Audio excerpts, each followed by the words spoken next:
si Konsyal Janfil Doy Lungsod atong SK Federated President. Konsyal, nag-deliver si Mayor gabi siyang suka. Konsyal, unsa reaksyon mo ni? Maayong gabi eh. Mayong adlaw. Maayong adlaw di ay. Tanawa ra ni si Sir Dodong Barcamento ang pinakakaraan po ni usa sa mga karaan haligi sa media industry sa Misamis Occidental. Di pod palupig ang iyang partner kung nay haligi labaw po ni sa haligi po diyang kauban karon si Sir Adoni Desina sa One TV. No, salamat sa pagbisita ambos interview no. Human sa among gipahigayon karon nga regular session sa sangguniang panahon sa Osamis. SK Federation President sa Sudad sa Osamis, Sir Dudong, Sir Adoni. Of course, atong gikalipay nga nahimong nagbalampuson o mabungahon ang first state of the city address sa ato ang mayor sa Sudad sa Osamis na si Mayor Sam Norman Go Fuentes.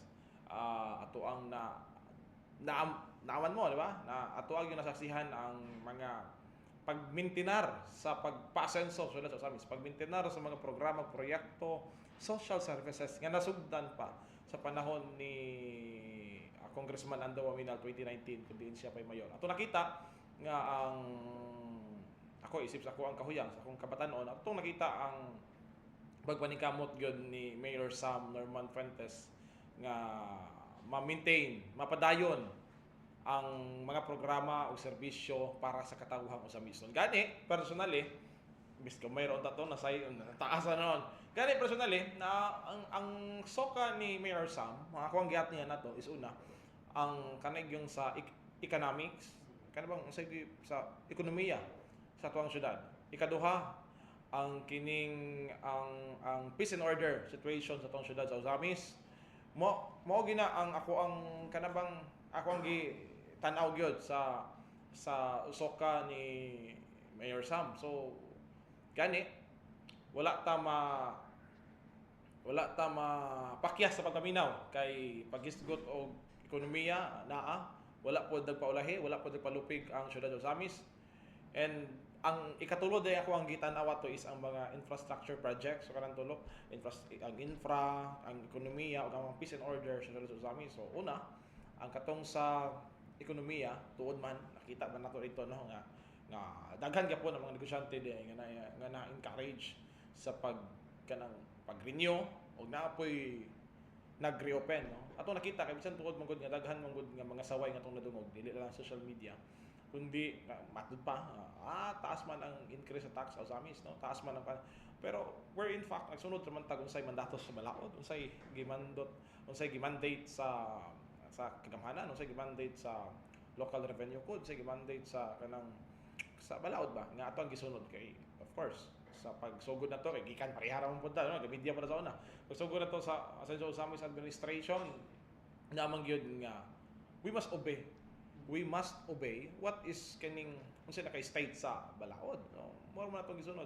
kani nalipay ta no kay daghan ang kining mga negosyante depot nga nagpadayon nga nagnegosyo sa Osamis no, and dili na kita mo touch ana kay wala ko expertise pa sa ekonomiya. Anyway, nalipay lang ko. So basig si Cecil or Attorney Mars puhon no inyo ha pumakuan og kanang sentimento unsa po ilang gibati sa soka ni Mayor Sam. So nindot po na nga mahisgutan labi na sa ekonomiya. Kaduha, ang katong infrastructure projects no nalipay ko especially mong nga pareha nato nga taga Bukid usa sa tong giatngan ang kaning problema sa tubig. So lipay ta kay ubay-ubay di ay nga mga reservoir nga nahimo na butang na project nga para sa ingon kasi kaning lisod mo gud tubig sa especially sa bukid ba dipot tanan pero lagi pipila sa amuha ganing barangay no ambot ka sa kutukan Sir Adone no naare tubig no nalipay ta nga gitagaan pug pagtagad sa ato ang gobyerno kay kani man gud ang kanang very usa sa mga pinaka-importante mo ganing tubig no ang ikatulo na ang peace and order situation sa syudad sa Osamis. So nalipay ta ang mga accomplishment nga nahimo sa ato ang kapulisan under the leadership of karon ang atong karon nga hepe nga si Major Carazo uban sa Deputy Chief of Police nga sa Attorney Des Revillas. Nalipay ta sa mga accomplishment and dito ko na murag tindog akong balahibo no sa pag-ingon ni Mayor Sam nga English mo gud ako lang ni sayon kay nalimot kasi sa pag-ingon bitaw niya nga walay lugar ang illegal nga droga dinhi sa ato ang syudad. Di ba? Naadunggan to ninyo? English man to. Mas may English ato Sir Sir Dodong. May English to? There's no room. Also, wala gyud lugar ang and gani nakita man nato, gani sa media nakita man ninyo kung unsay ang kada bitong mo pa pagsulod sa buo dakpan dayon, di ba? Kay kung atong ma-interview ang mga PNP 2 months, 1 month na ilahang na obserbaran gikan pagsulod dakpan dayon. It means paspas ang coordination mo nakanindot sa maayong koordinasyon sa kapulisan o sa local government unit. And lastly, kaupat, nasangit ako, ang social services.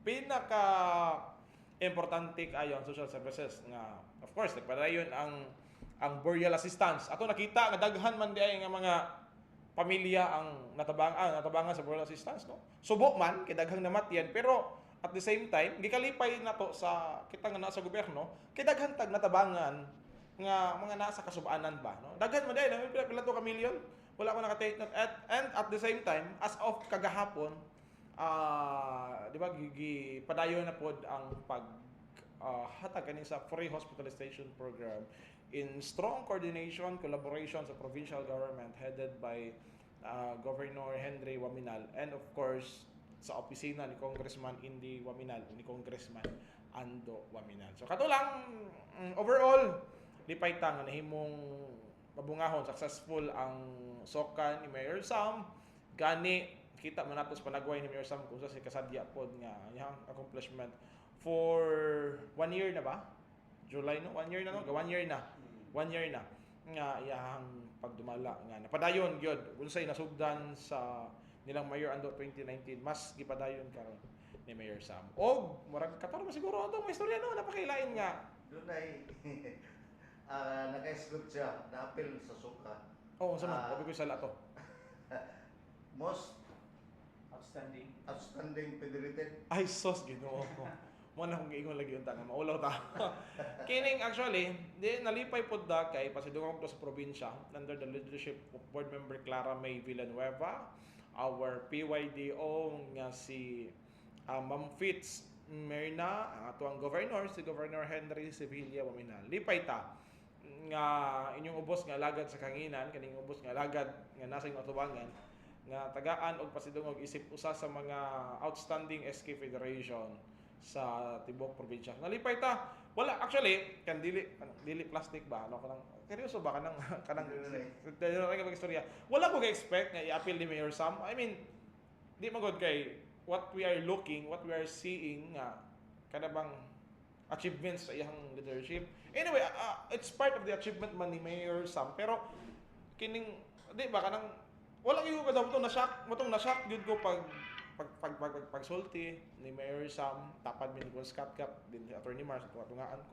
Na-shock kay ko so na dili na wala ko na nalipay kay api pero mura pag agaulawon ko dili na magyud unta pwede isulti kay pero sige lang ato pasalamatan si Mayor Sam kinapil kining kuan mo gud na siya kanang part ramang gud na sa tuang trabaho kay ngano kundi ta mo lihok masawayan ang punta dili lang masawayan ta nilang mayor nilang gov nilang kong kundi masawayan puntas kung makauban sa media kay ingnon ta nga unsa naman ni si John Phil Sige lang pagwapo. o sige lang pagwapo medyo lihok balo kas mga kaubang media nga mamarites di binuang lang o kanang dili kana mo siya kanang it's kuan naman gud kayo kay kining part naman na sa trabaho buhat na to trabaho di po ta pwede nga maglingkod lang dili po ta mo lihok para sa dili lang kay para sa mga SK kundi para pod sa suporta nga tumahimo diri sa nguniyang panglungsod.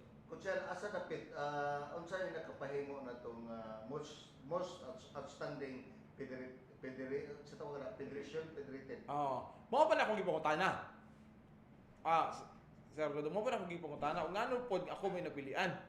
Nga di ba kanang di ba? Unsa man di kagalibog po ko. Mao na akong gikuan. Siguro lang during mugod sa kuan na during sa syempre kanang during sa assessment anang fit at taod na magud ni Sir Dodong gikaingnan ani ngano gyung ihagi kung kuan ani Mayor. kanang iyagi kung pugson gid ko Gi-rape ko ni Sir Dudong aning interview. Kipugsog ko ana. Di actually una, galibog gyud pug ko ano ba, pero para na nungot ana kakaron ano nungot. Galibog gyud ko so ano ko pagtubag. Ato lang gihimo ang ato ang trabaho. So unsa nga mga specific mga of course kini sa administrative works, ang pagdala sa mga SK, compliance sa mga SK with all the kanang mga necessary documents and requirements nga need ipang comply and mga programs nga need i-implement sa mga barangay. Actually, very common ramang yun nga mga programa. Very common lang po dyan nga mga papers and palang nga mga administrative works ba. Pero some of the SK Manggol, Sir Dodong nga, bisan kanig common na lang siya, dili mo gud kayo mahimo sa bang SK. So, unsa itong kibuhat? Anong kitabangan? Same sa liquidation report. Very common, di ba? Part mo gina sa work sa SK, sabit og liquidation. Pero dili pa mahimo sa bang SK. Napay na AUM permi ang COA. So, atong gipanghimo, ipatagaan nato og kanang tawag aning mga necessary nga mga action ba itong ipangtabangan. And of course, unsay mga mandate nga ipakanaog gikan sa National Youth Commission, ato lang pong i-comply uban sa mga SK unsay mga programs ana nga ipa-implement ni board, ato lang pong i-comply. So Sayo pinaka-program ninyo sa SK karon. Karon latest katong gi-mention mag-mention ni Mayor Sam o kakalisi Dodong no karaan kan gyud. May gagayo ko ako gid mo pasultion karte kay ni tan-awa ra. Ang pinaka-latest ato karon nga program ang kining sa Scholar ni SK program, no? So, yung sa Dodong kay mo gud na yung gusto. Naapil mo gud sa soka ni Mayor Sam nga which I mean kung giingon lagi unta. Syempre nalipay ta nga apil pero part mo gud sa tuang work. So ang karon nga program Scholar ni SK, ang Scholar ni SK program is in line ni sa One Family, One Professional program nga pangunahan, nga pangamahan ni Governor Henry Sibilia Mominal. Isip counterpart sa SK sa siyudad sa Osamis o sa tibuok probinsya. Naghimo po tag Scholar ni SK program. So kay counterpart man siya, dili pasabot nga muubos sa 5,000 monthly ang ato ang ipanghatag sa mga SK. Garbuso man punta, garbuso po ng mga SK. So, in counterpart po tag 5,000 pesos per month o 25,000 pesos per semester ngadto sa beneficiaries sa Scholar ni SK program. So, diretso na sa Samis, in total, naka-come up tag 64 ka Scholar ni SK program. So, pangutana, naa na ba? Yes, last month nagi-convene ni Mayor Sam ang Scholar Screening Board that was chaired by Attorney Mars Tapayan and ang Vice Chair si Councilor Cecil Yoco, ang ato ang EDCOM Chair, ang member si Attorney Cassie, ang ato ang City Legal, ang ato ang ABC President si Councilor JJ Canlas o kining ubos nga higala, kami lima. And naanatay kanang beneficiary sa Scholar ni SK program. So ang funding ang kinsay ga fund is gikan as budget sa SK sa 51 ka barangay.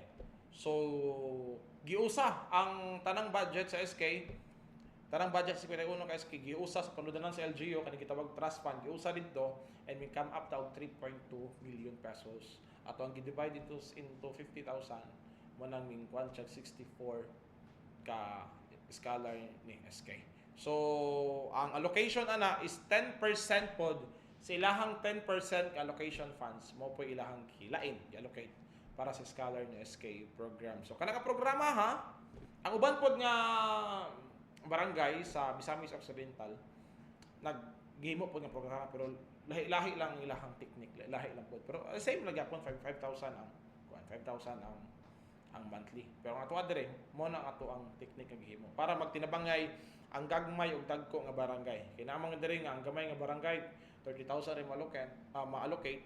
Nya napay sa ka barangay nga 70,000 ang ma-allocate niya. 50,000 labi ang need. So 20,000 itapak sa 30,000. Nagkauyon ng po ng mga SK, nagkasinabot mga SK. Kay total ang kaning kwarta sa SK. Di man ni kwarta sa SK chairman, kwarta mo ni sa katawhan. buenas lang me, swerte lang me. Kay kami mo natagaag pribilehiyo nga mag-manage sa kwarta sa katawan. So siguro dili mo pwede kasakit sa katawan, di mo pwede kasakit nga magtinabangay, di ba? Ang mga SK kay di man imong kwarta man ni sa mga tao. Usaon man ang kwarta, alang mo ni puso na di mo niya mo ah. So kuan man god kanang kumingon man god ta og SK amo ang mo come up sa tuwang mind, so may mo come up sa inyong mind sa Rodong. Sa Rodong ni. Oh, correct. Plus points si Sir Dodong Margamento ato. Kumingon tag SK. Dili tinungod mo na, di ba? Dili man ikilimon. Ingon SK ang naadara liga. Ang naadara dula ra gid na. So karon mingon tag SK, naa day scholar ni SK program. Nga naka-focus po sa education. Kuan mo guna siya ang sa SK naa mo guna 10 central participation na gisunod. So naadara ang education, health, peace building and security, gender sensitivity, unsa pa to, so on so forth, pulo na kabuok. Di na lang ako i-mention sa sayop ko, lawa ni noon ko, nayati na. So, mala na siya. Kuha ba siya? Ang tanang scholar niyo, karon nga school yun na. Oo, karong nga school year na, Sir Dudong, ang among mga scholar ni SK, nga mo ang interview last month is magsugod na for this school year, 2026 to 2027. So, siguro, mangutana mo, nga mag-election man November 2. Di ba? At syempre, ay hugon-hugon nga dili. Pero we are looking forward man gyud as of this moment nga election sa November 2 kay wala pa may papel.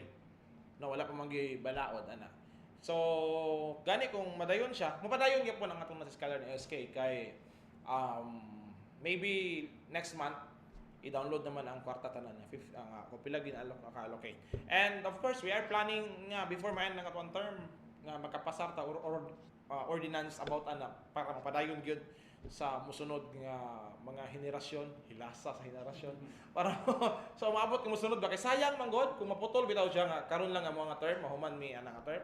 Sayang ba kung tama na siya next 37 dili bitaw mapadayon. Of course, we are hoping ampon nga ang mupulin namong SK po is mas more ampon nga mas more capable, mas more nga angayan pa pod kay sa amo. So, mas nindot siguro ko siya nga naagi ordinansa. Kaya correct. Sa sunod nga musunod ninyo, mo na tayo Ba ordinance naman na. Oh, actually, ang sa scholar ni SK, wala gitay ordinansa pag diri sa Osamis nga specific ana. Ang nasa ordinansa is diri is kana lang yung 1F1P, one professional. Sa ko 1F1 professional, one family. One family, one professional. Tanawa ra gyud taon ni. Kasab-an tago pa ni. So, one family, one professional. Mao ra gina ang naa sa to adiri. So,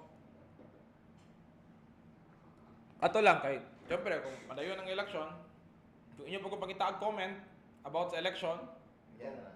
sa sunod na nato na isbitan kay kining taas lang atong interview. Sa na pagputol-putol ni Sir Dudong Margamento ani nga taas na. Kaumintar kanta. Kabita ka no. So kato lang and of course ang Sangguniang Kabataan Federation sa Osamis City under this representation ubos po sa pagdumala ni Mayor Sam Dorban Govantes nagpadayon sa muang commitment nga moalagad para sa kabatanunan ug tibuok katawhan sa Osamis. Where in fact di ay kuyog ta masadya ta pohon sa amo ang first ever first SK Ascenso Osamis Sports League 2026 nga mag-opening karong August 1 pohon and celebration sa Linggo ng Kabataan. And napatay mga series of activities nga paghimuon para sa Linggo ng Kabataan sa August pohon as being stated sa or mandated sa Republic Act 10742 or mas nailang sa Sangguniang Kabataan Reform Act of 2015 as amended by RA 11768. So medyo taas na ang interview. Wala ni pang tanaw dong. Okay. Tarong ba? Okay na. Okay. Okay, sa panadong ko na. Panakop? Panakop nga ba yun? Panaka mga bisay, una sa tanan, of course, gikan sa ako ang tuburan sa kasing-kasing. Ako ang dakong pagpasalamat una sa kahitasan sa Ginoo nga padayon nga magtulon ako katuig sa akong pagpanerbisyo. Nagiyag ako ng Ginoo sa ato ang pagpanerbisyo nga dili ta makasakit sa itong isikataw, magpabilin ta mapausanon din na sa itong isikataw nga kabalutang matan-aw kay aha mo tagikan ning tawo ang Dios ko. And salamat kayo ana. And ang ikaduha atong pasalamatan ang ato ang mga higala nga nakaroon dinhi atong pakpakan adre si Sir Dudong Bargamento gikan sa DXDD. Nagdaghan kita sunod. No si Sir Adoni pod nga DXDD gamon. DXDD gamon.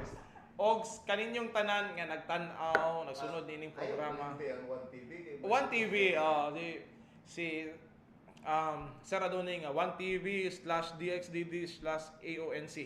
Kadaghan ni kadala.